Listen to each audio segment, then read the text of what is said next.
Bonjour à vous tous. Nous voilà arrivés au mois de septembre, le mois de la rentrée. C'est chouette la rentrée. Toute une année devant nous pour faire un nouvel apprentissage, approfondir nos connaissances, pratiquer, progresser, nous entraîner. Belle perspective. Aujourd'hui, on va faire un petit point, un petit récapitulatif pour renforcer, approfondir ces connaissances que vous avez déjà acquises dans les 4 premières leçons de vie. Ces leçons que je base sur la psychologie positive, une forme de psychothérapie qui est rapide, sans souffrance inutile et qui ne dépend que de votre décision personnelle et de votre engagement dans la régularité. Je voudrais insister sur la répétition des petites actions, de la prise de conscience, la répétition des petites actions. Et pour vous aider dans cette mise en pratique, vous avez bien sûr tout le magazine et votre fidèle journal de votre compagnon. J'ai pu constater au fil de mes lectures cet été de très nombreuses rubriques dans des magazines qui présentaient la psychologie positive avec une forme d'émerveillement, comme si c'était quelque chose de très nouveau. Et donc j'ai le plaisir de vous dire que vous avez pris de l'avance et que vous êtes des pionniers en France, pratiquement, hormis les patients que j'ai pris en charge depuis de nombreuses années grâce à tous ces outils efficaces. Et j'ai l'expérience de la psychologie positive sur des vraies personnes qui ont des vraies difficultés. Et je sais donc que c'est efficace. Je vous rappelle également que tous ces petits enseignements que je vous donne sont ancrés et validés par des expériences, des études de psychologie très approfondies sur de multiples personnes qui participent et également dans tout le domaine, le vaste domaine de ce qu'on appelle les neurosciences qui recouvre la chimie, la biochimie, la physiologie, et toutes les connaissances que l'on a à l'heure actuelle grâce beaucoup à l'imagerie de notre fonctionnement cérébral. Donc la bonne nouvelle, c'est que vous avez de l'avance et donc vous avez déjà commencé à remodeler votre cerveau. Vous êtes entré dans la neuroplasticité. Ce terme est très à la mode et concrètement, il signifie que on modifie, on augmente les points de contact de toutes nos cellules nerveuses, on les renforce, on les multiplie, et ce faisant, on augmente la taille de certaines zones du cerveau, et on rétrécit les zones du cerveau qui s'étaient gonflées, qui s'étaient amplifiées du fait de l'accumulation des stress, des symptômes négatifs et des maladies sous-jacentes. Donc, vous avez nécessairement, depuis 4 mois, déjà acquis un fonctionnement meilleur, plus rapide, plus efficace de votre cerveau, qui est devenu plus agile. Vous avez fabriqué plus de molécules efficaces, elles circulent plus, d'une manière beaucoup plus fluide, et donc vous avez déjà gagné beaucoup de temps par rapport aux personnes qui commencent seulement à s'intéresser. Donc nos 4 premières leçons de vie, ça c'est un tout qui représente un enseignement très riche. Dans la première leçon, je vous ai déjà appris à vous fixer un cadre, à discipliner la pensée par la mise en pratique de ces petites actions que l'on hiérarchise. Et donc dès le départ, vous avez commencé à construire des bonnes bases, des points positifs pour commencer à ancrer tous ces mécanismes de changement. L'autre effet de cette leçon, c'est de donner une satisfaction, de renforcer son estime de soi-même par le simple constat de décider, de faire et de pouvoir être satisfait et fier de son résultat. La deuxième leçon, la gratitude, vous a renforcé et vous permet d'aller plus loin. Cette attitude de gratitude est sûrement nouvelle pour beaucoup d'entre vous, en particulier pour les gens qui souffrent, peut-être même tout simplement révolutionnaire. Mais il faut savoir que c'est un moyen d'inversion des mauvaises habitudes de pensée, des pensées toxiques, en tout cas qui se sont accumulées depuis bien souvent des décennies.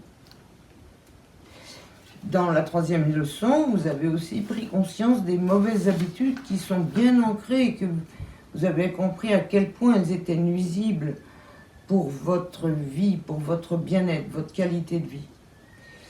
Et enfin, dans la quatrième leçon, je vous ai expliqué quelles étaient les bases de l'optimisme réaliste, ce qui permet de contrôler, de contourner ces biais, ces travers habituels dont nous nous gavons d'une manière générale. Et l'effet de la prise de conscience, de la notion d'appréhender une situation, une personne dans sa globalité, et non pas en recherchant les points de détail qui sont imparfaits ou désagréables, comme on dit, chercher la petite bête en français, vous a élargi la pensée, ce qui permet d'avoir une meilleure compréhension, une meilleure analyse des choses et d'enrichir, bien entendu, le but étant d'être mieux, d'être bien. Donc vous avez acquis déjà de la souplesse. Et l'ensemble de ces 4 leçons vous permet déjà d'avoir plus de réalisme par le fait de votre pensée et ne pas être submergé par le cheval fou des émotions qui s'installent d'une manière extrêmement brutale en nous.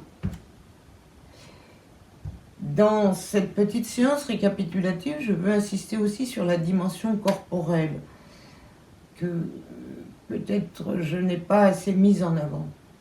Nous avons tous l'expérience du fait que dans notre corps, nous avons des sensations désagréables qui surviennent dans les moments jugés difficiles, des sensations comme tout ce dont je vous ai fait part dans la trousse d'urgence, les sensations de boule à l'estomac, les tensions, en particulier tout l'arrière de notre colonne vertébrale, le cou, le dos, la région lombaire, qui sont les régions privilégiées de tension, toutes les douleurs d'une manière générale, les migraines.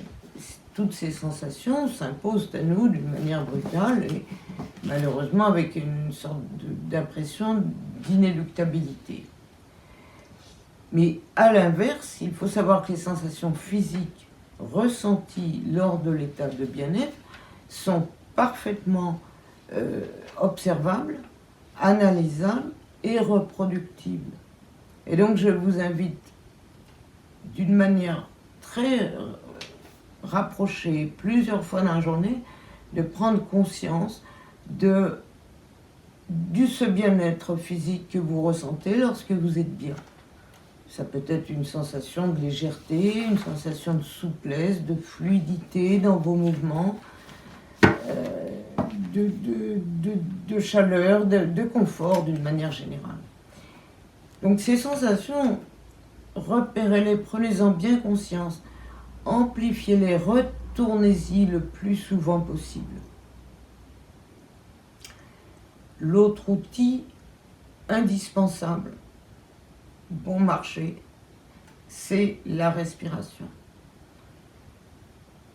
Prenez bien conscience de cette capacité, c'est la seule et unique capacité que nous avons de maîtriser nos états intérieurs, nos états physiques. La respiration, c'est un phénomène automatique et tout ce qui est négatif bloque la respiration et diminue l'oxygénation de notre organisme et favorise l'accumulation de substances toxiques qui ne sont pas évacuées et qui sont à l'origine de chaînes d'accumulation de toxines. Donc utilisez la respiration, respirez le plus fréquemment en pleine conscience, c'est-à-dire Arrêtez-vous un instant, fixez votre attention et faites une grande inspiration et une grande expiration. Et vous retournez ensuite à ce que vous étiez en train de faire. Cet apprentissage progressif est extrêmement simple et va vous permettre d'entrer rapidement dans ce que nous allons développer de plus en plus dans les leçons à venir. Voilà, donc en conclusion, j'ai envie de vous dire que notre monde vit à l'heure actuelle une crise très grave de sens, avec des informations qui sillonnent dans toute nature, toute origine. Déjà, grâce à ces outils, vous pouvez prendre le recul, observer, analyser, ne pas vous laisser enfermer dans cette masse d'informations délétères, nuisibles, et en tout cas qui ne permettent pas de construire quoi que ce soit. Les bases de votre enseignement, de la psychologie positive, sont des piliers très solides. Et donc je vous recommande vraiment, vraiment, entrez dans cette démarche. Quoi qu'il se passe, vous aurez des effets positifs. Pour vous y aider, vous avez bien sûr toutes les rubriques de votre magazine qui sont vraiment sélectionnées pour apporter du positif, des capacités, de la fierté, des réalisations que l'on fait. Vous avez une aide extraordinairement ouverte sur le monde et sur une diversité. Je vous recommande particulièrement de retourner, de regarder la rubrique Trait d'Union où je réalise les interviews de toutes ces personnes qui se consacrent à entourer, à encadrer les gens en difficulté. C'est une mine d'or. Je profite de cette occasion pour les remercier à titre collectif et à titre individuel de l'attention et du temps qu'ils ont consacré à ces interviews.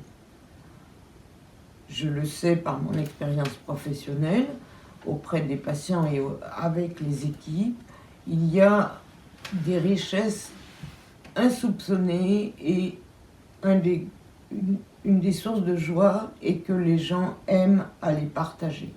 Et vous en bénéficiez, et j'en suis très heureuse. Je voudrais vous donner un petit cadeau en fin de ce petit point, qui est une très belle citation de mon confrère, le docteur Christophe André, qui est un pionnier, et un pionnier très courageux, ce qui est devenu rare dans notre monde. Ce docteur Christophe André est une référence en France dans les domaines de ses prises en charge de psychologie positive ou alternative.